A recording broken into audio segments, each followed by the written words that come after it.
انسان کا سب سے زیادہ تعلق اس کے رب کریم کے ساتھ ہوتا ہے۔ اللہ تبارک و تعالیٰ کی طرف سے اسے نعمتیں ملتی ہیں، رب کریم کی طرف سے اس پر عطائیں ہوتی ہیں۔ اللہ کی طرف سے وہ آیا ہے اور واپس اللہ ہی کی طرف لوٹ جائے گا۔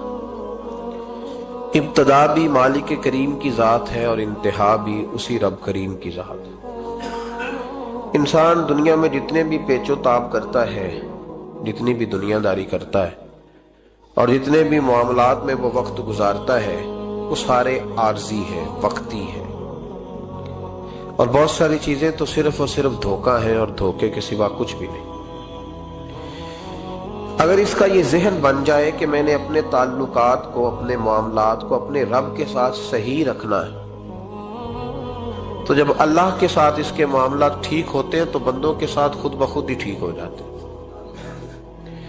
اگر خشیت الہی پیدا ہوتی ہے، خوف خدا اسے نصیب ہو جاتا ہے، اور اگر اللہ تبارک و تعالیٰ کا قرب اسے میسر آتا ہے، اس رستے کا یہ سفر شروع کر دیتا ہے، تو بندوں کے ساتھ تو معاملات ویسے ٹھیک ہو جاتے ہیں۔ اس لیے کہ جب اللہ سے ڈرے گا، نہ دھوکہ کرے گا، نہ فریب کرے گا، نہ جھوٹ بولے گا، نہ کسی شخص کے ساتھ بددیانتی کرے گا، جب اللہ کے ساتھ اس کا تعلق ٹھیک ہے، اور جب یہ اپنے آپ کو آزاد سمجھے گا نا کہ میں ہوں اور میں ہی ہوں اور میں نہیں چلنا ہے، تو پھر یہ اپنی مرضی سے معاملات کو چلائے گا تو خرابی پیدا ہوگی۔ اللہ تبارک و تعالیٰ کے ساتھ انسان کا جو رشتہ ہے، اس میں انسان کی کچھ کمزوریاں آڑے آتی ہیں، گناہ ہو جاتے ہیں، غلطیاں ہو جاتی ہیں۔ ان غلطیوں کے بعد اپنے رب کریم کے ساتھ اپنے تعلق کو مضبوط کرنے کے لیے اللہ رسول نے جو ہمیں وظیفہ دیا اس کو استغفار کہتے ہیں۔ استغفار ویسے اس کا لغوی معنی تو ڈھانپنا ہوتا ہے، یہ غفر سے بنا ہے، لیکن اس کے اصطلاحی معنی یہ ہے کہ جو گناہ انسان سے ماضی میں ہو جائے ان سے معافی چاہنے کا نام استغفار ہے۔ کچھ لوگ توبہ اور استغفار کا لفظ اکٹھا بولتے ہیں، لیکن توبہ کا معنی ہوتا ہے آئندہ گناہ نہ کرنے کا وعدہ کرنا، اور استغفار کا معنی ہوتا ہے پچھلے گناہوں سے اللہ کے حضور معافی مانگنا۔ اگرچہ مفہوم کے لحاظ سے یہ ہم معنی ہی بنتے ہیں، لیکن ان کا جو اصطلاحی مفہوم ہے وہ یہ ہے کہ جب آپ پچھلے گناہوں سے معافی مانگ رہے ہوتے ہیں تو اس کو استغفار کہتے ہیں۔ اللہ تعالیٰ نے اس استغفار کو بڑا پسند فرمایا، بڑا پسند فرمایا، اور یہ استغفار کے جملے مالی کو اتنے پسند آئے کہ اللہ نے نبی پاک علیہ السلام کو بھی حکم دیا، کہا محبوب آپ بھی میری بارگاہ میں استغفار کریں۔ اگرچہ حضور کا استغفار اس معنی میں نہیں ہے، بلکہ نبی پاک کا استغفار تو بلندی درجات کا معاملہ ہے۔ چونکہ استغفار خود ایک عبادت ہے، تو یہ عبادت کرنے کا اللہ نے اپنے محبوب کو بھی ارشاد فرمایا۔ جب فتح مکہ ہوئی تو فرمایا اذا جاء نصر اللہ والفتح، جب اللہ کی مدد آئی تو پھر فتح نصیب ہوئی، وَرَأَيْتَ النَّاسَ يَدْخُلُونَ فِي دِينِ اللَّهِ أَفْوَاجًا، تو پھر آپ دیکھیں گے لوگوں کو، لوگ فوجوں کی فوجیں دین میں داخل ہو رہے۔ لوگ پہلے ایک ایک دو دو کر کے آیا کرتے تھے، تو اب فوجوں کی فوجیں آ رہی ہیں، تو یا اللہ ہم کیا کریں؟ تو رب کریم نے فرمایا محبوب فَسَبِّحْ بِحَمْدِ رَبِّكَ وَاسْتَغْفِرْ، اپنے رب کے لیے حمد کرو، تسبیح پڑھو اور استغفار کرو۔ کیا کرو؟ استغفار، معافی مانگو، اس کے حضور آہذاری کرو، استغفار کرو۔ معنی یہ ہوا کہ جب تو غلطی ہو جائے پھر بھی استغفار کرو، جب اللہ زیادہ نعمتیں دے پھر بھی استغفار کرو۔ ہمارے ہاں یہ ہوتا ہے کہ جب تو کوئی نقصان ہوتا ہے تو وہ اللہ کی طرف سے ہوتا ہے، نقصان ہو جائے تو کہتے ہیں اللہ کی مرضی تھی، اور فائدہ ہو جائے تو کہتے ہیں میں نے محنت ہی بڑی کی تھی، میری جدوجہد بڑی تھی۔ ایک بچہ ایک دفعہ میرے پاس کہیں انٹرویو کے لیے جا رہا تھا، تو دعا کرانے آیا، کہنے لگا میں نے وہاں جانا ہے، دعا کیجئے گا اللہ تعالیٰ کامیابی دے۔ میں نے دعا کی، کچھ اس کو پڑھنے کو بتایا، لیکن کامیاب نہ ہو سکا، لوٹ آیا۔ تو میں نے پوچھا کہ کیا بنا؟ کہنے لگا حضرت صاحب بس اللہ کی مرضی تھی، اللہ کی مرضی تھی۔ پھر ایک دفعہ گیا تو نہ کہا اللہ کی مرضی تھی، تیسری دفعہ گیا کامیاب ہو گیا۔ تو بھئی اب کیا بنا؟ کہنے لگا جی جب میں داخل ہوا تو اس نے جاتے ہی مجھ سے پوچھا سب سے پہلا سوال یہ کہ تمہیں جنرل نالج کی بھی کچھ معلومات ہے یا شعبے کے آدمی ہو؟ تو میں نے کہا جناب پوچھئے۔ تو انہوں نے پاکستان کا حدود اربہ پوچھا تو میں نے فٹافٹ بتا دیا۔ پھر انہوں نے مجھ سے پوچھا کہ یہ جو مینار پاکستان ہے اس کی تجویز کس شخص نے دی تھی تو میں نے فٹافٹ اس کا بھی نام بتا دیا. پھر شارٹ ہینڈ کے ایک دو سوالات اس نے کیے تو وہ بھی میں نے بتا دیے تو الحمدللہ کامیاب ہو گیا. میں نے کہا بیٹے جب تو ناکام ہوا تھا تو اللہ کی مرضی تھی اور کامیاب ہوا ہے تو میں لگا دیے. اب اللہ کی مرضی کدھر گئی؟ یہ اتنا بڑا نقص ہے انسانی فطرت کا, اتنی بڑی کمزوری ہے کہ معاذ اللہ تعالی ہم کمزوریاں قدرت کے کھاتے میں ڈال دیتے اور ناکامیاں قدرت کے کھاتے میں اور کامیابیاں. کیا تماشا. حالانکہ ہونا یہ چاہیے تھا کہ جہاں انسان کمزور پڑے تو کہے میری غلطی تھی. صوفیاء یہ سبق دیتے ہیں, اللہ کے بندے یہ پیغام دیتے ہیں کہ جب تو کہیں ناکام ہو جائے تو سمجھ جائے تیری, اور جب تو کامیاب ہو جائے تو سمجھ رہے اللہ راضی ہو گیا تھا, اللہ نے رحمت کر دی, اس نے فضل کیا. تو یاد رکھیں استغفار, کئی چیزوں پہ استغفار ہوتا ہے, کئی چیزوں پہ, اور استغفار کا نفع ملتا ہے. کیا نفع ملتا ہے؟ وہ سورہ نوح کی آیت نمبر 10, 11 اور 12 میں اللہ نے بیان فرمایا کہ استغفار صرف گناہ سے معافی چاہنے کا نام نہیں بلکہ استغفار کا تمہیں فائدہ ملے گا. کیا؟ رب فرماتے ہیں فَقُلْتُ اسْتَغْفِرُوا رَبَّكُمْ. جب حضرت نوح کی قوم قحط کا شکار ہو گئی, آزمائشیں آ گئیں, تو آ کے حضرت نوح سے کہنے لگے اب ہم کیا کریں؟ تو کیا کہا حضرت نوح نے؟ فرمایا فَقُلْتُ اسْتَغْفِرُوا رَبَّكُمْ. آپ نے فرمایا اپنے رب سے استغفار کرو, اپنے رب سے. انہوں نے قحط کی بات کی, انہوں نے کہا کہ کھیتیاں اجڑ گئی ہیں, بارش نہیں ہو رہی, قحط کی بات کی. آپ نے کیا کہا؟ استغفار کرو. کیوں کہ انہو کان غفارا, بے شک اللہ بڑا ہی بخشنے والا. وہ کیا کرے گا؟ یرسل السماء علیکم مدرارا, وہ تم پر موسلا دار بارش برسائے گا. جب تم استغفار کرو گے تو اللہ موسلا دار بارش برسائے گا. وَيُمْدِدْكُمْ, اور وہ تمہاری مدد کرے گا. استغفار کرنے والے کی اللہ کیسے مدد کرے گا؟ بِأَمْوَالٍ وَبَنِينَ, تمہیں مال بھی عطا کرے گا اور بیٹے بھی عطا کرے گا. بارش بھی دے گا استغفار کرنے والے کو, اور مال اور اولاد سے اس کی مدد بھی کرے گا. وَيَجْعَلْ لَكُمْ جَنَّةٍ وَيَجْعَلْ لَكُمْ أَنْهَارًا, اللہ تمہیں جنت بھی عطا کرے گا اور تمہیں نہریں بھی عطا فرمائے گا. تمہارے لیے جنت بھی بنائے گا, انہار بھی بنائے گا. توبہ کا, استغفار کا تمہیں یہ فائدہ ملے گا. ایک استغفار, ہمارے بزرگوں نے وہ لکھا ہے کہ جب انسان کو اللہ نعمتیں دیتا ہے تو پھر رب کا حکم ہے کہ اس پر شکر بھی کرے. نعمتوں پر اللہ کا شکریہ نہ کرنے پر بھی استغفار کرنا چاہیے. اے اللہ تو نے بڑا کچھ دیا تھا پر میں شکر ادا اس پر بھی. ہمارا تو اب یہ حال ہے کہ جو ہمارے پاس چیزیں ہیں وہ ہم کہتے ہیں یہ تو میرا حق تھا, لیکن جو نہیں وہ مجھے فٹافٹ ملنی چاہیے. مطلب اگر میرے پاس صحت ہے تو اس کو میں اپنا حق سمجھ لیتا ہوں کہ یہ تو میرا, یہ چونکہ ٹھیک ہے جی, یہ تو صحیح ہے, تندرستی ہے, یہ تو ٹھیک ہے, لیکن کار کوئی نہیں, وہ ذرا مل جانی چاہیے. اولاد تو میرے پاس ہے, وہ تو میرا حق تھا, میرا رائٹ تھا, معاذ اللہ وہ تو ہم نے حق بنا لیا. اور میرے پاس بنگلہ کوئی نہیں, وہ مجھے فٹافٹ مل جانا چاہیے. بھئی یہ کس طرح تیرا حق تھا, کس حساب سے؟ یعنی جو چیزیں ہیں ان کو سنبھالنے کی فکر نہیں ہے, اور جو نہیں ہے ان کے طلب کی فکر لگی ہوئی ہے. شکر نعمت کو محفوظ کر دیتا ہے, شکر نعمت کو محفوظ کر دیتا ہے, اور ناشکری نعمت کو لَئِن شَكَرْتُمْ لَأَزِيدَنَّكُمْ وَلَئِن كَفَرْتُمْ إِنَّ عَذَابِي لَشَدِيدٌ. اللہ فرماتے ہیں شکر کر, میں تیری نعمتوں میں اضافہ کر دوں, اور ناشکری کرے گا تو عذاب دوں. شکر نہیں نہ ہوتا, شکر نہیں ہوتا. دیکھیں نا, 100 روپے ابا جی نے دیا ایک بچے کو اور اس کو کہا کہ جا دکان سے کچھ چیز لے آ, تو وہ 100 روپیہ اس نے رستے میں جاتے کہیں پھاڑ دیا, جب گوا دیا تو اب وہ والد سے دوبارہ 100 مانگتا ہے, تو والد کہتا ہے کہ پہلے 100 کا تو نے کیا کیا؟ نہیں سمجھ آئی آپ کو میری بات؟ پہلے 100 کا کیا کیا؟ تو وہ کہے گا جی باپ میرا دل کرتا تھا میں نے پھاڑ دیا. جوان بچہ ہے, سمجھدار ہے, 12-14 سال کا ہے, باپ میرا دل کیا تھا میں نے پھاڑ دیا, ختم ہو گئی بات. تو ابا نیا 100 دے دے گا. سبحان اللہ, کتنے خوش ہو کے آپ کہہ رہے ہیں نہیں دے دینا 100. یہ کیسے ہو سکتا ہے بھائی؟ کروڑ پتی والد بھی ہو تو 100 کا نوٹ دوبارہ دیتا کیوں؟ بیٹا نہیں اس کا, پیار نہیں, کیوں نہیں دے رہا؟